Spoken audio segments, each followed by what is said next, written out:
नमस्ते दोस्तों, स्वागत है आपका कोडिंग हेयर चैनल पर step by step merge stack और CSS ट्यूटोरियल सीखने के लिए। पिछली वीडियो में हमने बॉक्स मॉडल के मार्जिन प्रॉपर्टी को प्रैक्टिकल समझा था। आज हम CSS लेवल 3 में एक और इम्पॉर्टेंट कॉन्सेप्ट को समझेंगे, डिस्प्ले प्रॉपर्टी। उससे पहले हम जानते हैं इनलाइन वेज ब्लॉक एलिमेंट क्या होते हैं। इसके बारे में हमने पहले भी पढ़ा था, आज फिर से हम इसको रिवाइज करते हैं। सबसे पहले बात करते हैं ब्लॉक एलिमेंट की।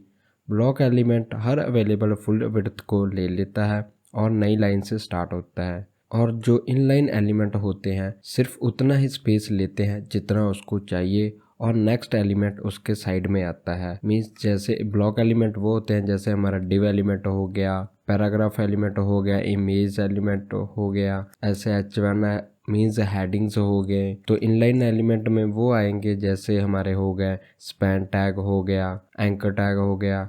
ऐसे ही हमारे इनलाइन आते हैं जो फुल विड्थ को ऑक्यूपाई नहीं करते, और ब्लॉक एलिमेंट फुल विड्थ को ऑक्यूपाई करते हैं और न्यू लाइन से स्टार्ट होते हैं। तो सेम ही इनलाइन होते हैं, वो न्यू लाइन से स्टार्ट नहीं होते और ना ही फुल विड्थ को ऑक्यूपाई करते हैं, ओनली नेसेसरी विड्थ को ही ऑक्यूपाई करते हैं। अब बात करते हैं डिस्प्ले प्रॉपर्टी की। डिस्प्ले प्रॉपर्टी क्या होती है, डिस्प्ले प्रॉपर्टी का क्या काम होता है। CSS में डिस्प्ले प्रॉपर्टी डिसाइड करती है कि कोई HTML एलिमेंट ब्राउज़र में कैसा दिखाई देगा और उसका लेआउट स्ट्रक्चर कैसा होगा। ये डिफाइन करती है कि एलिमेंट ब्लॉक लेवल बिहेवियर रखेगा या फिर इनलाइन लेवल बिहेवियर रखेगा या फिर कम्प्लीटली हाइड होगा या फिर इनलाइन और ब्लॉक दोनों फीचर्स का कंबाइन करके यूज़ करेगा। सबसे पहले बात करते हैं डिस्प्ले प्रॉपर्टीज़ जो दो मेन होती हैं, इनलाइन एंड ब्लॉक। तो पहले बात करते हैं इनलाइन की। जो डिस्प्ले इनलाइन होता है वो एलिमेंट रिक्वायर्ड विड्थ ही ऑक्यूपाई करता है, साथ साथ लाइन में डिस्प्ले होता है। एग्जाम्पल के लिए जैसे हमारा एंकर टैग हो गया या हमारा एक पैन टैग हो गया। जो हमारी डिस्प्ले ब्लॉक प्रॉपर्टी वैल्यू होती है वो हर एलिमेंट न्यू लाइन से स्टार्ट होता है और फुल विड्थ को ऑक्यूपाई करता है। तो चलिए अब हम इनका प्रैक्टिकल करते हैं साथ में। तो चलते हैं हमारे VS कोड में। यहाँ पे पहले हम दो हेडिंग्स को क्रिएट करते हैं H1 के अंदर। जैसे ये हमारी होगी हेडिंग 1 और साथ ही हम एक और हेडिंग लिखते हैं हेडिंग 2। इसको मैंने कॉपी पेस्ट किया है। और अब हम लिखते हैं दो स्पैन टैग और इसमें भी हम लिख देते हैं स्पैन 1 और साथ ही इसका भी कॉपी कर लेते हैं और इसमें लिखते हैं 2। और अब हम इसको करते हैं सेव।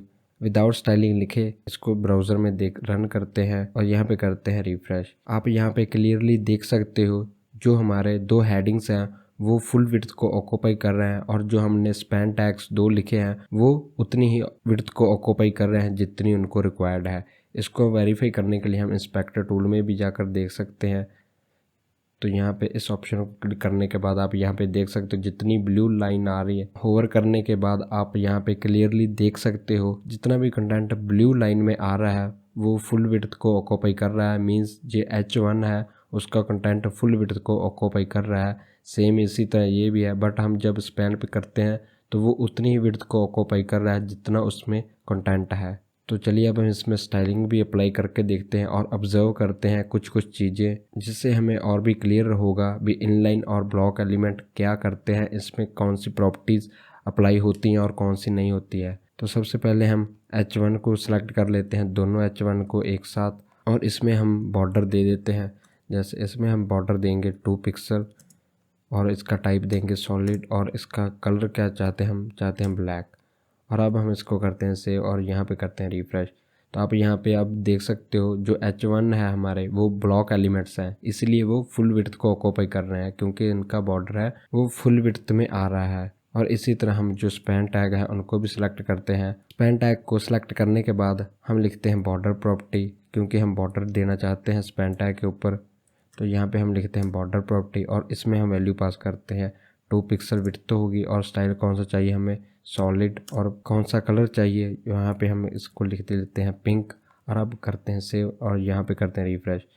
तो आप यहाँ पे क्लियरली देख सकते हो जो हमारे स्पैन टैग है उनके ऊपर बॉर्डर आ चुका है और उतना ही आया जितना इसने स्पेस ऑक्यूपाई किया हुआ है। और अब हम करते हैं कुछ एक्स्ट्रा चीज़ें, जैसे हम इन एलिमेंट्स को अब डिलीट कर देते हैं और हम क्रिएट करते हैं एक डिव एलिमेंट और इसमें हम लिखते हैं रैंडम कंटेंट। रैंडम कंटेंट लिखने के लिए हम लिखेंगे lorem और इसमें कितने हमें वर्ड्स चाहिए उसको हम नंबरिंग में पास कर देते हैं और यहाँ पे हम करते हैं एंटर क्लिक। तो तो यहाँ पे आप देख सकते हो हमारे पास इतना कंटेंट आ चुका है 500 वर्ड। अभी के लिए हम इसका इतना कंटेंट को डिलीट कर देते हैं क्योंकि हमें थोड़ा ही कंटेंट चाहिए इसके अंदर जो टेक्स्ट है। और इसके अंदर हम क्रिएट करते हैं एक स्पैन टैग कहीं पे भी, और इसके अंदर हम क्रिएट करते हैं स्पैन टैग, और कहीं पे भी आप क्रिएट कर सकते हो प्रैक्टिकल के लिए। और इसमें हम कुछ भी लिख सकते हैं, जैसे हम लिखते हैं स्पैन 1, और अब हम इसको करते हैं सेव, और यहाँ पे हम करते हैं रिफ़्रेश करने के बाद हमें यहाँ पे दिख रहा है जो हमने स्पैन 1 लिखा है वो वहाँ पे आ रहा है। और इसमें जो बॉर्डर आ रहा है वो हमारे पिछली CSS जो हमने कट नहीं की थी उसका ही जो स्पैन टैग सेलेक्ट किया गया था वही CSS आ रही है इसमें भी। इसको थोड़ा जूम आउट कर लेते हैं तो यहाँ पे आप देख सकते हो हमारा स्पैन टैग है वो यहाँ पे आ रहा है। और अब हम इसमें करते हैं कुछ स्टाइलिंग पास CSS में। तो यहाँ पे हम H1 को एक बार के लिए डिलीट कर देते हैं, इसमें जो भी स्टाइलिंग थी। इसका जो बॉर्डर का कलर है उसको हम कर देते हैं ब्लैक, और अब हम इसको करते हैं सेव। और हम चाहते हैं इसकी हाइट और विड्थ भी इंक्रीज़ करना, जैसे इसकी हाइट मैं कर देता हूँ 100 पिक्सल, और साथ में इसकी विड्थ को भी मैं लिख देता हूँ 100 पिक्सल। और इसका जो हम बैकग्राउंड कलर है उसको भी हम पास कर देते हैं पिंक। और अब हम करते हैं इसको सेव। अब आप देखना इसमें क्या चेंजेस आते हैं और क्या नहीं आते। तो आप यहाँ पे देखना जब इसको हमने रिफ़्रेश किया तो इसमें कोई भी चेंजेस नहीं आए। हमने इसको हाइट और विड्थ भी दी थी बट इसने अप्लाई नहीं की। जो हमारा ब्राउज़र है उसने हाइट और विड्थ को इग्नोर कर दिया क्योंकि ये एक है इनलाइन एलिमेंट। इनलाइन एलिमेंट में क्या होता है, हाइट और विड्थ अप्लाई नहीं होती, ब्राउज़र हमारा उसको इग्नोर कर देता है जेकर हम उसमें हाइट और विड्थ प्रॉपर्टी पास करते हैं। अब हम इसमें मार्जिन और पैडिंग भी पास करके देखते हैं क्या देखते हैं वो भी लगती है। जैसे हम इसमें लिखते हैं पहले मार्जिन, और हम चाहते हैं चारों तरफ इसकी 50 पिक्सल मार्जिन आए, और हम चाहते हैं पैडिंग भी इसकी 50 पिक्सल आए चारों तरफ। अब हम करते हैं इसको सेव। अब यहाँ पे करते हैं रिफ़्रेश। आप यहाँ पे देख सकते हो जो हमारे मार्जिन अप्लाई किए हमने वो लेफ़्ट और राइट के साइड ही पेन एलिमेंट के अप्लाई हुई है। तो इसके हम जो बैकग्राउंड कलर है एक बार इसको कमेंट आउट कर देते हैं, और यहाँ पे हम सेव करके यहाँ पे करते हैं रिफ़्रेश। तो आप यहाँ पे देख सकते हो जो इसका टॉप का कंटेंट है और बॉटम का कंटेंट है वो स्पैन टैग में ओवरलैप कर रहा है। क्या हो रहा है, जो हमारा एलिमेंट है वो हाइट और विड्थ को भी इग्नोर कर रहा है, और मार्जिन और पैडिंग के टॉप और बॉटम को भी इग्नोर कर रहा है। और यहाँ पे अब हम ब्लॉक एलिमेंट को इनलाइन एलिमेंट बनाते हैं, और इनलाइन एलिमेंट को हम ब्लॉक एलिमेंट बनाते हैं डिस्प्ले प्रॉपर्टी की सहायता से। तो उसके लिए हम पहले लिखेंगे एक H1 एलिमेंट जो हमारा होगा ब्लॉक एलिमेंट, और इसमें हम लिख देते हैं हेडिंग 1, और साथ में हम एक क्रिएट करते हैं इनलाइन एलिमेंट जो हम लिखते हैं एक स्पैन टैग, और इसमें भी हम लिख देते हैं स्पैन 1। और अब हम इसको करते हैं सेव। CSS में करते हैं इनको सेलेक्ट। सबसे पहले हम H1 को सिलेक्ट करते हैं और इसको हम देते हैं बॉर्डर, और इसमें हम बॉर्डर पास करेंगे 2 पिक्सल सॉलिड टाइप, और कलर क्या हम पास करेंगे ब्लैक। और साथ में हम स्पैन टैग को भी सिलेक्ट कर लेते हैं पहले की तरह, और इसमें भी हम बॉर्डर पास करते हैं 2 पिक्सल सॉलिड टाइप होगी, और बैकग्राउंड कलर क्या होगा, मीन्स जो बॉर्डर का कलर होगा वो ब्लैक होगा। अब हम करते हैं इसको सेव और रिफ़्रेश करते हैं हमारे ब्राउज़र में। तो आप यहाँ पे देख सकते हो हमारा H1 है वो ब्लॉक एलिमेंट है क्योंकि इसने फुल विड्थ को ऑक्यूपाई किया। जो हमारा इनलाइन एलिमेंट है वो फुल विड्थ को ऑक्यूपाई नहीं कर रहा है। तो हम H1 को बनाते हैं इनलाइन एलिमेंट। इसके लिए हम यहाँ पे लिखेंगे डिस्प्ले प्रॉपर्टी, और इसमें हम वैल्यू पास करेंगे इनलाइन क्योंकि हम इसको इनलाइन बनाना चाहते हैं। अब हम करते हैं इसको सेव और यहाँ पे करते हैं रिफ़्रेश। अब आप यहाँ पे देख सकते हो जो हमारा H1 है वो इनलाइन एलिमेंट बन गया है क्योंकि जो हमारा स्पैन टैग है वो साथ में ही आ रहा है। मीन्स जो H1 है उसने न्यू लाइन नहीं ली, तो जो बॉर्डर है वो भी फुल विड्थ में नहीं आ रहा है। तो इसी से हम वेरीफाई कर सकते हैं जो हमारा H1 है वो इनलाइन एलिमेंट बन गया है। जैसे हमें पता है कि जो इनलाइन एलिमेंट होते हैं उनमें हाइट और विड्थ प्रॉपर्टी नहीं पास होती, मीन्स अप्लाई नहीं होती, इसलिए हम इसमें हाइट और विड्थ को लिखते हैं एक बार जैसे 100 पिक्सल, और विड्थ भी हम पास करते हैं जैसे 100 पिक्सल। और अब हम करते हैं इसको सेव और यहाँ पे करते हैं रिफ़्रेश। तो हाइट और विड्थ H1 में नहीं हुई, तो हम चाहते हैं जो हमारा H1 है वो इनलाइन भी रहे और इसमें हाइट और विड्थ भी पास हो। तो इसके लिए हम क्या यूज़ करते हैं, डिस्प्ले इनलाइन हाइफन ब्लॉक। इस प्रॉपर्टी और वैल्यू से क्या होगा, जो हमारा एलिमेंट होगा वो इनलाइन भी रहेगा और जो उसके अंदर ब्लॉक के फीचर होते हैं वो भी होंगे, मीन्स हाइट और विड्थ को भी ये अप्लाई करेगा। तो अब हम इसको करते हैं सेव और यहाँ पे करते हैं रिफ्रेश। तो आप यहाँ पे क्लियरली देख सकते हो जो हमारा H1 है वो इनलाइन एलिमेंट भी बन गया है और साथ में ही ब्लॉक एलिमेंट बन गया है। इनलाइन कैसे बना है, क्योंकि आप यहाँ पे देख सकते हो इसने फुल विड्थ को ऑक्यूपाई नहीं किया।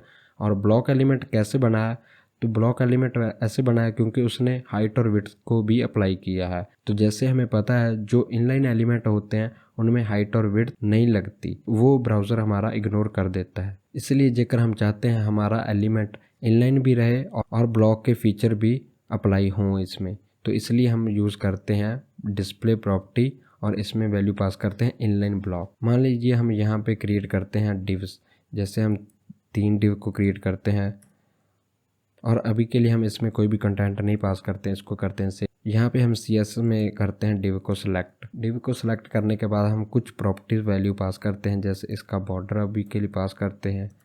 बॉर्डर में हम देंगे 2 पिक्सल सॉलिड और ब्लैक कलर, और इसकी हाइट और विड्थ को भी पास कर देते हैं। हाइट होगी इसकी 100 पिक्सल और विड्थ भी हम सेम ही पास कर देते हैं 100 पिक्सल। और इसका बैकग्राउंड कलर भी हम पास कर देते हैं, जैसे बैकग्राउंड कलर हम पास कर देते हैं ग्रीन।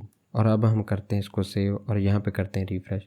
तो आप यहाँ पे देख सकते हो हमारे 3 डिव एलिमेंट्स आ चुके हैं। ये तीनों एक साथ चिपक के आ रहे हैं। इसके लिए हम एक और प्रॉपर्टी वैल्यू लिखेंगे जो होती है मार्जिन प्रॉपर्टी, और इसमें हम वैल्यू पास करते हैं हमें कितनी स्पेस चाहिए चारों तरफ। तो हम चाहते हैं 50 पिक्सल हो चारों तरफ। यहाँ पे करते हैं सेव और यहाँ पे करते हैं रिफ्रेश। तो आप यहाँ पे देख सकते हो इनके जो मार्जिन है वो आ चुके हैं 50 पिक्सल। हम थोड़ी कम कर देते हैं मार्जिन, जैसे चाहते हैं हम 20 पिक्सल, और सेव करते हैं। यहाँ पे करते हैं रिफ्रेश। तो आप यहाँ पे देख सकते हो हमारे 3 डिव एलिमेंट्स आ चुके हैं, वो भी ब्लॉक एलिमेंट है। हम चाहते हैं ये हमारे डिव एलिमेंट इनलाइन भी हों और ब्लॉक एलिमेंट्स भी हों। तो इसके लिए हम प्रॉपर्टी लिखते हैं डिस्प्ले और इसमें हम पास करते हैं इनलाइन ब्लॉक वैल्यू। और अब हम करते हैं इसको सेव। अब यहाँ पे करते हैं रिफ्रेश। तो आप यहाँ पे क्लियरली देख सकते हो जो हमारे डिव एलिमेंट है वो एक साथ एक ही लाइन में आ चुके हैं। जेकर हम चाहते हैं कि ये डिव एलिमेंट हाइड हो जाए, मींस डिस्प्ले ना हो, इसको अलग से सिलेक्ट करने के लिए हम इसमें पास करते हैं आईडी एट्रीब्यूट और इसमें हम वैल्यू पास कर देते हैं कुछ भी, जैसे हम लिख देते हैं ELE means element. HTML file को करते हैं सेव और चलते हैं हमारे CSS फाइल में। आईडी सिलेक्टर को सिलेक्ट करने के लिए हम यूज़ करते हैं हैश सिंबल का, और यहाँ पे साथ में लिखते हैं वैल्यू जो हमने वहाँ पे पास की थी। यहाँ पे हमारा जो 3rd डिव है वो सिलेक्ट हो चुका है और अब हम इसमें करते हैं पास वैल्यू जो हमारी होगी डिस्प्ले नन, क्योंकि हम क्या चाहते हैं ये डिस्प्ले ना हो। तो अब हम करते हैं इसको सेव और यहाँ पे आप देखना रिफ्रेश करने के बाद क्या होता है, जो हमारा 3rd एलिमेंट था डिव वो डिस्प्ले नन हो चुका है। तो यहाँ पे हम इसको ऐसे सिलेक्ट करके इसकी वैल्यू जो हमने पास की हुई है डिस्प्ले नन, इसको हम अनचेक करेंगे तो यहाँ पे हमें डिस्प्ले होने लग जाएगा। इसका यूज़ हम तब करते हैं जब हम चाहते हैं कोई एलिमेंट पेज लोड होने के कुछ सेकंड्स के बाद डिस्प्ले हो। तो दोस्तों आज हमने डिटेल में समझा इनलाइन और ब्लॉक एलिमेंट क्या होते हैं रियल लाइफ और एग्जाम्पल के साथ। डिस्प्ले प्रॉपर्टी का पर्पस और यूज़ केस समझा। डिस्प्ले इनलाइन ब्लॉक और नन की प्रैक्टिकल एग्जांपल के साथ स्टेप बाय स्टेप समझा। बस दोस्तों आज के लिए इतना ही। नेक्स्ट वीडियो में हम CSS लेवल 3 का और एडवांस्ड कॉन्सेप्ट को प्रैक्टिकल एग्जांपल्स के साथ स्टेप बाय स्टेप समझेंगे। अगर आपको ये वीडियो पसंद आई और कुछ नया सीखने को मिला तो प्लीज़ वीडियो को लाइक करें और अपना फीडबैक कमेंट में लिखें और अपने दोस्तों के साथ शेयर करें। और हाँ, चैनल को सब्सक्राइब करना ना भूलें ताकि आप हमारे स्टेप बाय स्टेप मोनस्टैक ट्यूटोरियल्स मिस ना करें। धन्यवाद दोस्तों, मिलते हैं नेक्स्ट वीडियो में। Happy coding, keep learning.